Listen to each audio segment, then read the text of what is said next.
The retail investment. यहाँ पे चर्चा करने वाला हूँ दोस्तों मैं हैप्पीएस्ट माइंड टेक्नोलॉजीज की। और इस स्टॉक के ऊपर चर्चा करने का रीज़न ये है दोस्तों, ये स्टॉक आप कह सकते हैं निवेशक अपने आप को बहुत ज़्यादा फंसा हुआ महसूस कर रहे हैं।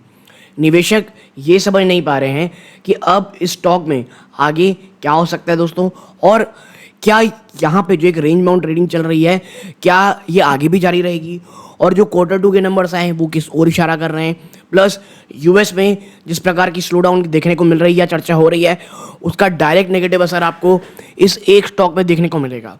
तो दोस्तों यदि आप इस स्टॉक में निवेशित हैं, क्या सोच रहे हैं कि भाई अब जो गिरावट हो चुकी है उसके बाद शायद खरीदारी का मौका बन सकता है, तो अगर आप दोनों में से कोई भी काम कर रहे हैं, मुझे लगता है ये वीडियो आपके बहुत बहुत काम आएगी दोस्तों। लेकिन आगे बढ़ने से पहले अगर आप इस चैनल पहली बार आए हैं, प्लीज़ सब्सक्राइब का बटन दबाइएगा। वीडियो अच्छी लगती हो लाइक ज़रूर कीजिएगा दोस्तों, क्योंकि आप ऐसा करते हैं चैनल की ग्रोथ होती है। और ऑल नोटिफिकेशन बेल को ज़रूर दबाइएगा। अब बात कर लेते हैं स्टॉक की। देखिए यहाँ पे दोस्तों happiest mind technology limited last trading session में अगर आप देखेंगे 1% से ज़्यादा की आपको यहाँ गिरावट देखने को मिल रही है।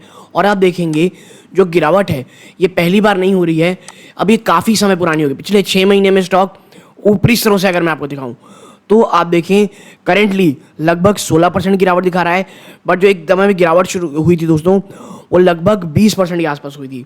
पिछले एक साल में स्टॉक 12.5% का नेगेटिव रिटर्न दे चुका है। और देखिए स्टॉक ना एक रेंज ही बाउंड, देखिए ऊपर गया फिर नीचे आया, फिर एक शानदार रैली दिखाई, फिर अब एक गिरावट दिखा रहा है, अब फिर यहाँ से एक बड़ी तेज़ी हो रही है। अब यानी 800 के आसपास एक बड़ा आप देखेंगे तो सपोर्ट है जो ये वापस से यहाँ से स्टॉक बाउंस कर रहा है। तो हैप्पीएस्ट माइंड निवेशकों के चीज़ में पहला दिमाग में क्या आता है कि भाई साहब अब जो 800 रुपये ना ये एक बड़ा सपोर्ट जोन है, चाहे आप साइकोलॉजिकल सपोर्ट कह लें या एक आप कह सकते हैं बड़ा सपोर्ट जोन कह लें, क्योंकि इसका 52 वीक लो भी अगर मैं आपको दिखाऊं तो 800 के ज़्यादा नीचे नहीं दोस्तों। आप देखें यहाँ थोड़ा नीचे चलते हैं, 763 का 52 वीक लो है दोस्तों, ठीक है 763 का 52 वीक लो। देखिए अब मुझे नहीं लगता कि ये 763 आपके सामने आएगा, ठीक है अगर वो आएगा आना होगा दोस्तों तो मुझे इस बार लगता है कि स्टॉक अगर 800 तोड़ता है 790 के आसपास एक नेक्स्ट बड़ा रेजिस्टेंस अगर ये टूटेगा ना दोस्तों तो फिर शायद ये छोड़िए एक बार 750 एटलीस्ट छूते हुए आपको स्टॉक देखने को मिलेगा। लेकिन ये 790 को एक बड़े, मैं ज़रूर कहूँगा बड़े कह सकते हैं आप बड़े वॉल्यूम साथ तोड़ना है और एटलीस्ट 1 से 2 दिन उसके नीचे सस्टेन करके रहना है दोस्तों, ठीक है। तो ये तो हो गई टेक्निकलिटीज़ की बात, ठीक है। और देखिए कई लोगों को लगता है ये स्टॉक चल क्यों नहीं रहा है, क्योंकि देखिए पिछले 5 साल में इसने निचले स्तरों से अगर आप देखेंगे ना एक समय, ये देखिए जब इसका आईपीओ आया था वहाँ से इसने 1 सेकेंड ये रहा वहाँ से निचले स्तरों से वहाँ से इसने अपने निवेशकों को एक समय में आप देखेंगे तो 367 कितना 367% का रिटर्न निवेशकों को दे दिया था, वो भी इतने से पीरियड में, ठीक है। और चीज़ें क्या हुई मैं आपको थोड़ी देर में दिखाऊंगा। ये इतना ज़्यादा एक्सपेंसिव हो गया, प्लस ये देखिए पहला कह सकते हैं आप गैप और दूसरा गैप अप फिल, ये कौन कौन से लेवल हैं तो देखिए भैया ये पहला गैप था जो इसे तोड़ा, फिर सीधा 940 के आसपास एक सेकंड गैप है और उससे पहले 900 रुपये और ये भी टूट गए तो आप देखेंगे 900 रुपये, फिर ये देखिए एक आता है 876 वो भी टूट चुका है। और ये देखो 750 की बात हो रही है ना दोस्तों, वो इसीलिए हो रही है क्योंकि अब स्टॉक के लिए ये जो गैप है ये बड़ा इंपॉर्टेंट हो गया है। और यहाँ क्योंकि ये टूटेगा तो भाई साहब ये गैप भी आना रहेगा, तो लेकिन उसके चांसेस कम लगते हैं मुझे। अभी तो ये 800 को ही तोड़ ले तो उसके बाद आगे चर्चा करेंगे, बट मुझे लगता है अब 800 के लेवल कोई बहुत बड़ी मात्रा में टूटे वो कम है। लेकिन देखिए कई निवेशक ना ये भी नहीं कह रहे कि भाई साहब नीचे मत जाए, लेकिन ये ऊपर भी तो नहीं जा रहा। आप देखेंगे ये कितने लंबे समय का रेंज बाउंड है, मैं आपको दिखाता हूँ ये कितना लंबे समय का रेंज बाउंड है दोस्तों।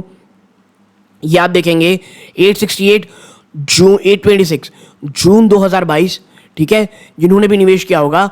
और ये देखिए 1.5 साल हो गए, नवंबर 2023, स्टॉक आज भी वही है, यानी 1.5 साल में आपका स्टॉक कहीं नहीं गया। तो भाई साहब आपको अगर आप ये कह सकते हैं कि हमको नेगेटिव रिटर्न नहीं मिले हैं, हमको इसके मुकाबले नो रिटर्न मिले हैं, जहाँ पर कई कंपनियों ने जिस प्रकार के रिटर्न बना लिए हैं हैप्पीएस्ट माइंड निवेशकों को निराश कर रहा है। और ऐसा क्यों है? देखिए, सबसे बड़ी रीज़न जो मुझे लगती है ना, और सिर्फ हैप्पीएस्ट माइंड की बात नहीं कर रहा हूँ, तमाम स्टॉक में आप देखेंगे, अगर आप स्टॉक की पी देखें, अगर वो बहुत महंगे वैल्यूएशन में ट्रेड कर रहा है, हैप्पीएस्ट माइंड बहुत महंगे, हैप्पीएस्ट माइंड नहीं, कोई भी स्टॉक अगर बहुत महंगे पी में ट्रेड कर रहा है, लेकिन उसके जो क्वार्टरली नंबर्स आते हैं, आपके जो क्वार्टरली रिजल्ट्स आते हैं, ठीक है, क्वार्टरली जो रिजल्ट्स आते हैं, अगर वो इस चीज़ को जस्टिफाई नहीं कर पाते ना हाई पी को, तो भाई साहब वो स्टॉक कहीं नहीं जाते। ना ही बहुत खराब आए ना बहुत अच्छे, तो उस जस्टिफिकेशन हो नहीं पाती, तो स्टॉक एक रेंज बाउंड में ही काम करता है। और वही हो रहा है हैप्पीएस्ट माइंड के साथ। इतना ही नहीं, इस बार के जो क्वार्टरली 2 के नंबर्स आए वो खराब थे ही, प्लस देखिए हैप्पीएस्ट माइंड में जो बात कोई नहीं कर रहा वो ये है, इसके एम्प्लॉय बेनिफिट एक्सपेंसेस वो लगातार बढ़ते चले जा रहे हैं, क्योंकि टैलेंट पूल को अपने पास रखने के लिए जिस प्रकार का खर्चा करना पड़ रहा है, हैप्पीएस्ट माइंड के लिए चीज़ें दिन प्रतिदिन बहुत ज़्यादा कठिन होती जा रही हैं। और अगर आप मुझसे पूछेंगे भाई क्या, तो देखिए आप यहाँ पे देखें स्टॉक की पी क्या है। देखिए आप देखिए, सबसे पहले बात करें, 13,000 करोड़ के आसपास की मार्केट कैप कंपनी है, डिविडेंड यील्ड 0.64 देती है मात्र, ग्रोइंग कंपनी, तो मुझे इसमें कोई इशू नहीं है, ठीक है। आरओसी आरओई देखेंगे तो ठीक ठाक से है, कोई बहुत एक्स्ट्रॉर्डनरी नहीं है। डेट टू इक्विटी 0.39 है दोस्तों, तो कोई बहुत ज़्यादा नहीं है, बट मुझे आईटी कंपनी के हिसाब से थोड़ी सी एकदम ज़्यादा लगती है। प्रमोटर की होल्डिंग 51.4%, बट प्लेज परसेंटेज है 7.01%, तो ये कोई बहुत ज़्यादा नहीं है, इट कैन बी नेग्लिजिबल।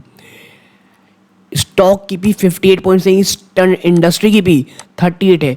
आपकी इंडस्ट्री की पी से कितना एक्सपेंसिव वैल्यूएशन में ट्रेड कर रहा है।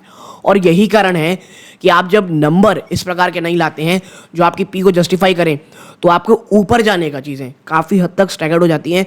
स्टॉक की जो अपवर्ड मूवमेंट है वो काफ़ी हद तक रुक जाती है।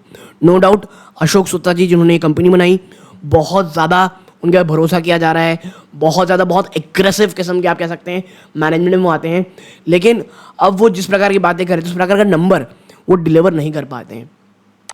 कंपनी की जब चर्चा होती है, हर कोई एक बात कहता है, भाई साहब नेक्स्ट जनरेशन। देखिए next generation IT solution service company में कंपनी काम करती है, और नो डाउट कंपनी एक टेरिफिक कंपनी है, ठीक है। हम नीचे चलते हैं तो आप देखिए प्रोज और कॉन्स में केवल एक चीज़ आती है पहले तो, कि भाई साहब 9.38% टाइम्स ये बुक वैल्यू में ट्रेड कर रहा है, जो कि एक्सपेंसिव वैल्यूशन है, और उस एक्सपेंसिव वैल्यूशन को कंपनी ट्रेड नहीं कर, वो जस्टिफाई नहीं कर रहे अपने नंबर की तरफ से। आप देखिए जिस बार सितंबर में नंबर आए दोस्तों, आप देखिए 370 करोड़ रुपए, कितने सेल्स में कितना है 370 करोड़, एक साल पहले 338 करोड़ थे, यानी वहाँ से कोई ऐसी इंप्रूवमेंट नहीं हो जी जो खुश कर दें।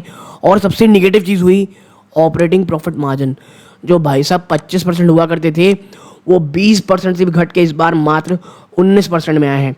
और इस एक चीज़ ने ना बहुत झटका दिया है निवेशकों को दोस्तों। और यही कारण है जब हम नीचे चलते हैं और बात कर लेते हैं नेट प्रॉफिट की, 55 करोड़ रुपए का नेट प्रॉफिट हुआ है। कितना?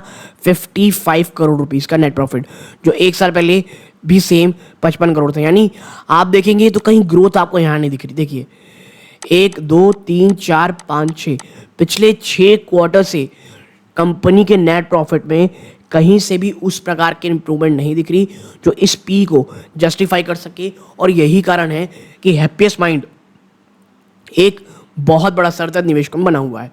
देखिए लॉन्ग टर्म निवेशक हैं, या जब मैं लॉन्ग टर्म कहता हूँ प्लीज़ एटलीस्ट 3 से 4 साल चीज़ें देखें, तो मुझे ये इन स्तरों पे हैप्पीएस्ट माइंड ख़राब नहीं लगता, बल्कि आपको एक्यूमुलेशन का मौका दे रहा है, आप इसे एक्यूमुलेट कर सकते हैं। लेकिन देखिए करेंटली कोई ऐसी ट्रिगर नहीं है जो स्टॉक को यहाँ से एक बहुत बड़ी रैली में तब्दील करा सके।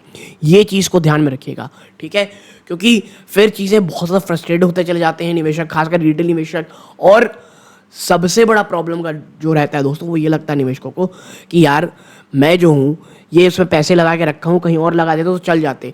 तो वो एक डिलेमा आने लगता है और आप पैसे निकाल लेते हैं। और कई निवेशकों के साथ होता ये है कि आप जैसे ही पैसे निकालते हैं आपको प्रॉब्लम आनी शुरू होने लगती है। क्या प्रॉब्लम आनी शुरू होती है? स्टॉक भागने लगता है फिर।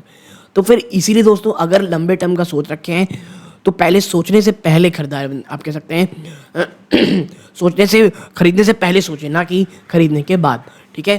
तो अपसाइड क्यों नहीं हो, मैंने बताया वैल्यूएशन के हिसाब से नंबर्स नहीं आ रहे, ठीक है, कंपनी को, बट अभी भी बहुत ज़्यादा आप कह सकते हैं निवेशक खुश हो सकते हैं इसमें। और अगर आप एक्सपेंसेस देखेंगे दोस्तों, तो जो सबसे बड़ा खर्चा आ रहा है कंपनी का, एम्प्लॉय कॉस्ट 65%। और 1 2 3 4, अब वन ऑफ द अब तक का सबसे आप कह सकते हैं महंगा, ये 65% कंपनी ने एम्प्लॉयमेंट एक्सपेंस में खर्चा किया है। और इसीलिए मैं ये कह रहा हूँ कि भाई ये वाकई में एक सोचने की चीज़ है दोस्तों। ठीक है, तो एक छोटी सी एनालिसिस आपके साथ हैप्पीएस्ट माइंड में करनी थी। अच्छी लगी हो प्लीज़ वीडियो को लाइक कीजिएगा, चैनल पहली बार आए हैं सब्सक्राइब ज़रूर कीजिएगा। ये इस वीडियो का अंत है। जय हिंद दोस्तों।